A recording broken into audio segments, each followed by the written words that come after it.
el licenciado Carlos Egiaro, a quien le damos los muy buenos días. ¿Cómo está, Carlos? ¿Qué tal? ¿Cómo están ustedes? Buen día. Bien. ¿Estamos preocupados?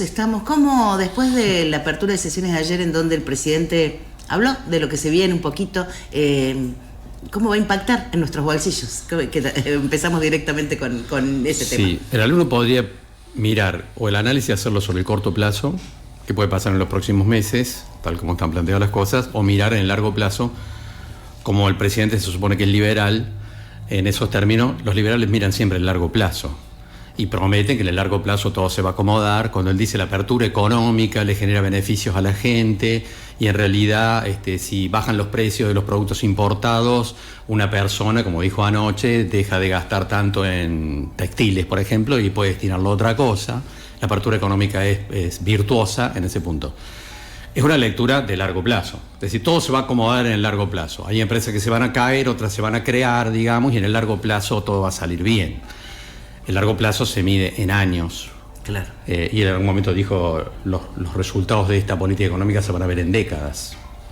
Por supuesto no se van a ver en meses. Y eso en realidad tiene que ver con algo que dijo y que difícilmente ocurra si uno mira la coyuntura, porque dijo, la malaria ha terminado. Bueno, yo digo, para los comerciantes de Villa María no, claramente, de cara a los próximos meses, y estamos ante un resurgimiento económico. Fíjate vos que hay datos interesantes del propio organismo oficial del INDEC que son muy interesantes para mirar en el corto plazo. El año pasado se hizo un análisis sobre la destrucción y la creación de empresas. Porque en el discurso del presidente, y lo dijo anoche también, hay empresas que se caen y otras que nacen, digamos. Bueno, si miramos los datos estadísticos del año pasado, por provincias en toda la Argentina, solamente en una provincia de la Argentina, hubo más creación de empresas que destrucción de empresas. En Neuquén, por supuesto, digamos. Claro. En todas las demás provincias hubo más destrucción de empresas que creación de empresas, que además es lo lógico. Si vos vas por un proceso de apertura económica que pone en riesgo determinados sectores, se caen más rápido, hay más caídas más rápidas que las que se crean. El liberal dice, en el mediano y largo plazo se va a acomodar. Se va a acomodar. Bueno, es un acto de fe casi, plantear eso, digamos. Pero lo que sí me parece importante rescatar es la ratificación, que era lo que tenía que hacer anoche, de la agenda, en términos legislativos particularmente, que es lo que dice la Constitución, tiene que ir a hablar al Congreso. Y en ese punto, digamos que hay que rescatar, de cara al año pasado, el acuerdo firmado con el Fondo Monetario Internacional, donde el gobierno argentino se comprometió en ese acuerdo a que este año iba a enviar al Congreso 3 grandes reformas para su tratamiento legislativo. Una reforma laboral, una reforma impositiva y una reforma previsional. Además de avanzar en las privatizaciones, algo que mencionó anoche, digamos. ¿Qué de lo que se firmó con el Fondo Monetario, que es un compromiso en términos legislativos, tenemos arriba de la mesa? Por supuesto, la reforma laboral, que ya fue aprobada en el Congreso y ahora será reglamentada. Dijo que va a mandar la reforma impositiva, sin mencionar ningún detalle en términos de su contenido, pero dijo que efectivamente se va a enviar la reforma impositiva al Congreso, y no hubo ninguna mención a la reforma previsional. Ninguna. Cuando eso es parte del compromiso firmado con el Fondo Monetario para este año, lo cual es un tema sugestivo. Con respecto a que algo que estaba planteado como un compromiso no fue ni siquiera mencionado, porque podría haberlo mencionado así al voleo. ¿Eso quiere decir que no se va a incorporar a la agenda legislativa o puede caernos de sorpresa como es un estilo? Bueno, pero llama la atención que no lo haya mencionado. Claro. Sí mencionó la reforma impositiva, sobre la cual hay muchas expectativas en los sectores empresarios, particularmente, y de la cual probablemente vamos a ver indicios fuertes a partir del mes que viene, muy probablemente sí, cuando ya quede definida toda la estructura de la reforma laboral. Hubo una mención que a mí, por ejemplo, no sé si pasó desapercibido, para el sector pecuario supongo que no. En estas últimas semanas había muchos rumores, siempre ocurre, en el sector agropecuario con respecto a que el gobierno podía eliminar las retenciones a las exportaciones. Ayer el presidente de la Nación dijo claramente, vamos a seguir avanzando en bajar progresivamente las retenciones a las exportaciones siempre y cuando eso no conspire contra el superávit fiscal.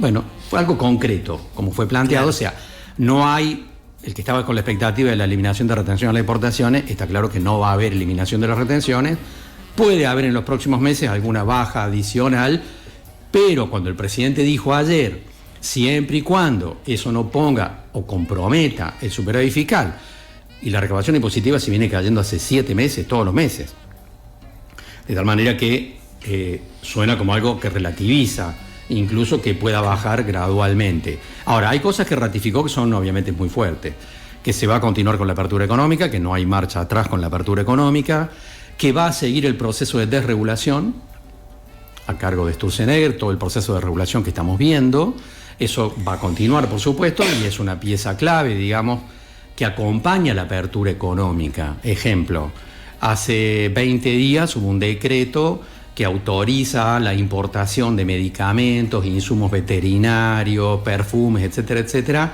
inscribiendo esos productos en la ANMAT, solamente subiendo a la página de la ANMAT una declaración jurada desde la computadora de mi casa.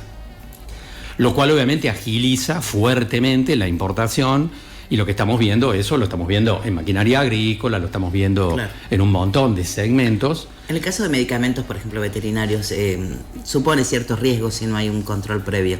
Bueno, lo que pasa es que, aclaremos esto, puede que sí, por supuesto ese riesgo existe, pero en realidad solo es autorización a través de la plataforma en la declaración jurada de países que tengan el mismo estatus sanitario bien. O uno superior al de la Argentina, ¿cierto? Bien. Solamente para ese tipo de países, o sea que va a caer básicamente para países europeos, Estados Unidos, Japón, etcétera, etcétera, digamos. ¿Y qué va a pasar con la industria nacional? Bueno, obviamente que una parte sustancial de la industria nacional está en riesgo y no pareciera que el gobierno nacional vaya a dar marcha atrás en ese proceso, porque tiene que ver con una lógica con la cual piensa el presidente de la Nación, que incluso conduce una lectura donde una parte de la sociedad está acompañando, casi aplaudiendo que se caigan las empresas, ¿no es cierto? Porque convengamos que esto está ocurriendo. Sí, sí. Hay una parte de la sociedad, me consta, digamos, donde actores diciendo está bien que se caigan porque cazaban en el zoológico. Y es cierto que había actores que cazaban en el zoológico. Como FATE con los neumáticos, que por eran supuesto, tan caros. Y lo de FATE es indefendible, claro. Desde cualquier punto de vista. Y en realidad, yo he dicho acá, en este espacio hace 2 años, recomendaba, y lo hacía en todas las conferencias, a los productores pecuarios, a cualquier empresario, no compren neumáticos, no los compren. Esto es inaceptable, claro. Lo que está ocurriendo, porque es cierto que cazaban en el zoológico. Ahora, la semana pasada me encontré con un empresario que me hizo una ironía en relación a esta lectura, de decirme, sí es cierto que cazamos en el zoológico y tenemos márgenes de rentabilidad abusivos. Ahora hemos pasado de cazar en el zoológico a que nos metieron en medio de la selva con un rifle de aire comprimido. Es decir, pasamos de un extremo al otro. Claro. Porque la Unión Industrial Argentina se ha cansado en las últimas semanas, en los últimos meses, de emitir algunos documentos diciéndole al presidente de la Nación, vos querés abrir la economía, está bien, abrila, hay que ir por la especialización productiva, pero hacelo con un tipo de cambio más o menos mejor, no con esta presión impositiva, no con estas tasas de interés. Es decir, estamos viendo un combo que pone a muchos sectores industriales e incluso a algunas cadenas agroalimentarias en una situación de riesgo frente a la competencia externa. Pensemos, no solamente está aumentando la importación de textiles, de juguetes, etcétera, etcétera, sino que además estamos viendo la aceleración de importaciones de carne porcina de Brasil, claro. Que está poniendo en una situación delicada al sector porcino argentino. Entonces, una cosa es que, como lo dijo el secretario de Comercio de la Nación, la Argentina no tiene por qué producir neumáticos. Y es un tema para debatir. Alguien puede decir la Argentina no tiene que producir textiles, no tiene que producir juguetes, no tiene que producir muebles, no tiene que producir calzado, etcétera, etcétera, porque el resto del mundo es mucho más eficiente para hacer eso. Ahora, si empezamos a poner en situación de riesgo a segmentos de las cadenas agroalimentarias, que sí producimos bien. O no, porque si vos decís, bueno, si está entrando importación de productos de Brasil, es porque Brasil es más eficiente para hacer porcino. Bueno, por supuesto que la escala y la tecnología de Brasil para hacer porcino es muy superior a la de la Argentina, muy superior. Igual que la capacidad para producir pollos. La Argentina está tecnológicamente 10 años atrasado con respecto a Brasil en relación al tema pollos. Y, por supuesto, con una escala mucho menor. Ahora, si vos decís, bueno, yo abro la economía y los que no son eficientes, que se caigan, ¿qué es lo que te queda? Vaca Muerta, una mina de oro en San Juan. Entonces, acá es donde entra el concepto de cuáles son los equilibrios con los cuales manejar las cosas, porque si vos te situás como consumidor, estarías a favor de que abran todo, por supuesto, porque van a bajar todos los precios. Si me sitúo como consumidor. Claro. Ahora, el tema es, bueno, pero si los sectores que son competitivos en la Argentina son muy pocos, e incluso cadenas agroalimentarias entran en la picota de no ser competitivas, entonces al país le sobran 20 millones de personas.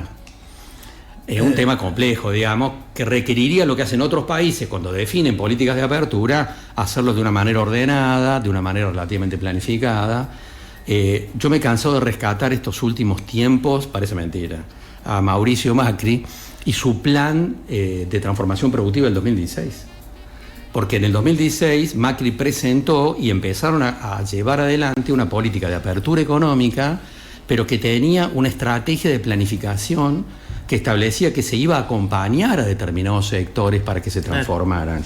Que el Estado iba a acompañarlo con tasas de interés más bajas, subsidiada, que los iba a acompañar en términos comerciales para que se pudieran acomodar, que el proceso de apertura iba a hacerse progresivamente para darle a una empresa 2, 3 o 4 años para que pudiera reacomodarse ante la competencia externa.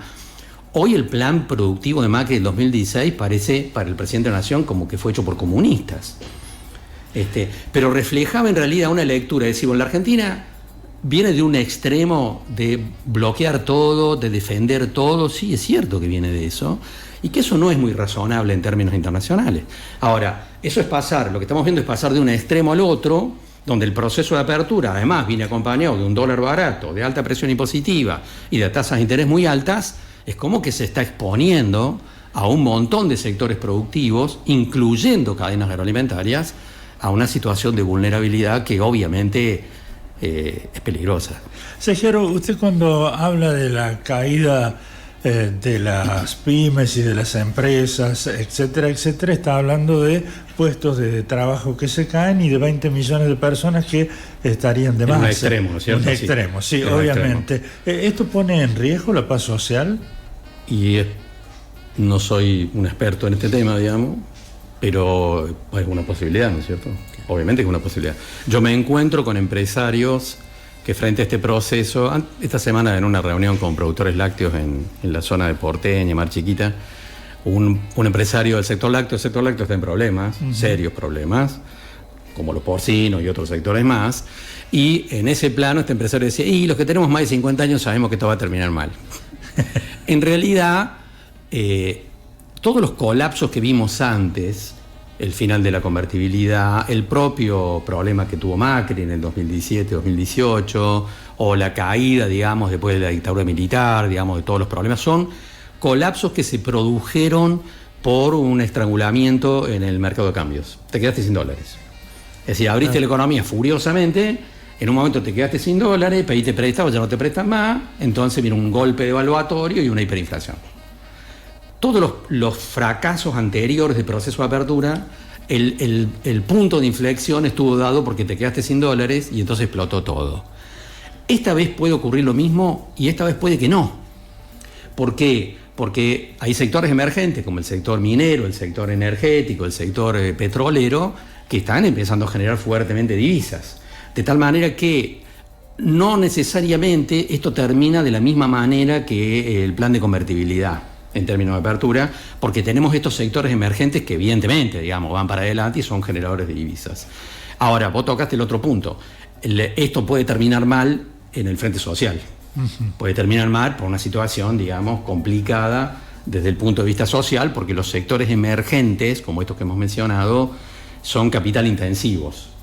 O sea, no son grandes generadores de empleo, mientras que algunos, y no pocos, de los sectores que están en riesgo o se están cayendo, sí son generadores de empleo de manera importante. Y reconvertir la mano de obra no es tan fácil para que alguien me diga que un empleo textil va a pasar a ser un empleo de una minera en San Juan. Claro. De tal manera que ahí hay una transición que puede durar años, donde efectivamente la situación social puede generar focos de tensión que son difíciles de evaluar, digamos, en términos de qué puede pasar con todo eso, ¿no es cierto? Pero está claro que hay sectores empresarios en la Argentina que han tenido márgenes de rentabilidad tremendamente altos y en muchos casos, por supuesto, injustificados, Yo tengo, no digo un vínculo personal, pero sí indirecto, con una empresa textil importante del Gran Buenos Aires, donde uno de los funcionarios, que es amigo mío, en realidad me decía, el margen, remarcábamos los productos con un 500%. Y ahora, como hay importación, 300%. Claro. Bueno, obviamente que hay gente que cayó en el zoológico, está claro que sí, y que usó esos grandes márgenes de rentabilidad no para ampliar la empresa y meterle tecnología, sino para comprar 3.000 hectáreas de campo en otro lado, o 20 departamentos en Miami.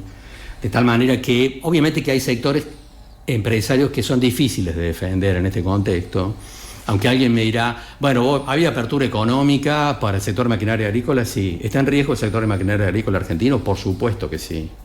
Ahora, muchos de los empresarios dueños de esas fábricas que trabajaron con baja tecnología, etcétera, etcétera, que compraban campo con el excedente o departamento en Rosario, obviamente no la van a pasar mal si la empresa se cae. La preocupación son los empleados, que seguramente no compraron un departamento en Rosario, ni compraron hectáreas de campo en el Chaco, ¿no es cierto? Además, esto sí, ya lo vivimos, los cambios en las legislaciones laborales en sí, por solamente un cambio en la legislación, no va a generar más trabajo. Uno podría decir, esta ley, digamos, esta reforma laboral, no he encontrado ningún empresario que esté en contra, ¿no es cierto? Claro. Obviamente que es claramente proempresaria. Y en términos de generar empleo, uno podría pensar, es una condición necesaria pero no suficiente. Claro. Si vos me decís, bueno, pues yo puedo tener la mejor legislación, ahora si la economía no está creciendo, claro, ningún empresario va a salir a contratar gente si la empresa la está cerrando. De tal manera que está claro que, podemos decir, a nivel de los intereses empresarios genera más certidumbre, sobre todo con respecto a la incertidumbre generada por los riesgos vinculados con los despidos, etcétera, etcétera. Pero en ese plano diría, bueno, puede ser una condición necesaria, pero no es suficiente. No hay generación de empleo si no hay crecimiento económico.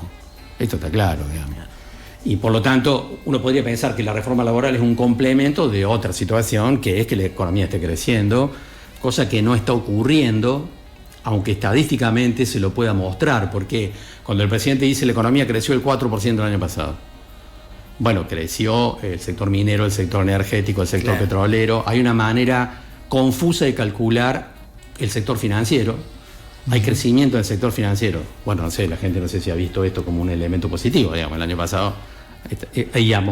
Y hay otros segmentos donde también hay crecimiento económico. El crecimiento económico del sector agropecuario sí, pero porque el clima acompañó. Pero, digamos, muchos empresarios del sector industrial, del sector de la construcción, del sector comercial, si miran la situación, de qué crecimiento me están hablando. De tal manera que está claro que hay diferencias sectoriales muy importantes, y aún dentro de un propio sector hay diferencias regionales. Yo siempre digo, si yo le pregunto a los comerciantes de la ciudad de Neuquén cómo están viviendo la situación, me van a decir que están en Disneylandia. Si yo le pregunto a un comerciante del centro de Córdoba, del centro de Villa María, me va a decir que está al horno con papa. De tal manera que aún dentro de un mismo sector hay diferencias regionales significativas, más allá de los cambios que se están produciendo. Y es cierto, como lo dijo el presidente ayer, que estamos frente a un cambio de la matriz productiva de la Argentina. Eso no cabe ninguna duda. ¿Cuánto de lo que dijo el presidente es cierto? Y habría que chequear punto por punto lo que dijo. Por ejemplo, esto que charlábamos antes, ¿no es cierto?, de que hay que lo está chequeando. En ese chequeo yo veía que alguien decía, hay 6 de las cosas que dijo son verdaderas, 2 exageradas, 3 engañosas, 4 falsas. Claro, publicado en el diario La Nación. Sí, si considero que lo exagerado o engañoso está dentro de lo falso, claro, habría de lo que dijo anoche 6 cosas verdaderas y 9 falsas. Ejemplo, los indicadores sociales que yo recibí son peores que los del 2001. Eso es absolutamente falso. Es absolutamente falso.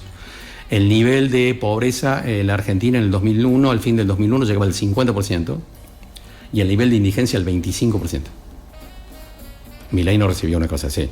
Ese dato es absolutamente falso. Pero uno podría decir, bueno, pero es verdadero que dijo que Aerolíneas Argentinas dio ganancia el año pasado, a diferencia de años anteriores. Más allá de quién es el contador y cómo dibujó los números, está claro que ese dato es formalmente correcto. Claro. Es verdadero. De tal manera que anoche, cuando uno lo escuchaba, había cosas que uno puede decir, no, esto no es así, y otra que decir, sí, está bien, en este punto sí. No sé si la proporción es la que puso La Nación, pero claro, está claro que se mezcló todo como mezclar peras con manzanas. Es una forma estos conceptos engañosos es una forma de captar adhesiones por mala información. Sí. No es inocente engañar un poco, Bueno. no es solo exagerar para decir estoy haciendo las cosas bien, sino Por supuesto. Acá juegan los sesgos cognitivos, ¿no es cierto? Claro. Cuando uno dice, bueno, uno de los sesgos cognitivos es que yo escucho solamente aquello que coincide con lo Claro. que pensaba previamente, ¿no es cierto? Uh-huh. Y está claro que yo encuentro en la sociedad hoy, a nivel de mis clientes, a nivel empresario, una grieta muy grande, ¿no es cierto? Sí. Es decir, entre aquellos que se creen de lo que diga el gobierno absolutamente todo y se niegan a escuchar a aquellos que no quieren escuchar, y del otro lado también sectores que están envenenados. Yo tengo clientes a nivel empresario que le creen a Milei todo lo que dice, y tengo clientes a nivel empresario que si lo vieran a Milei lo colgarían de un árbol. De tal manera que hay de todo, como pasa en todos los sectores, digamos. No hay puntos de encuentro. Y es cierto que es un problema. Yo soy de los que cree el mensaje de ayer confrontativo, violento, creo que no ayuda. Yo soy de los que piensa, tal vez equivocadamente, que este país lo vamos a llevar adelante con un mínimo nivel de consensos y no profundizando la grieta, que es lo que vimos anoche, como suele ocurrir en los últimos tiempos, ¿no? Carlos Egiaro, como siempre, aportando claridad a todos estos contextos de confusión que vivimos siempre en Argentina, no un momento, sino siempre en Argentina. Muy Muchas amable, gracias. ¿eh? Gracias a ustedes.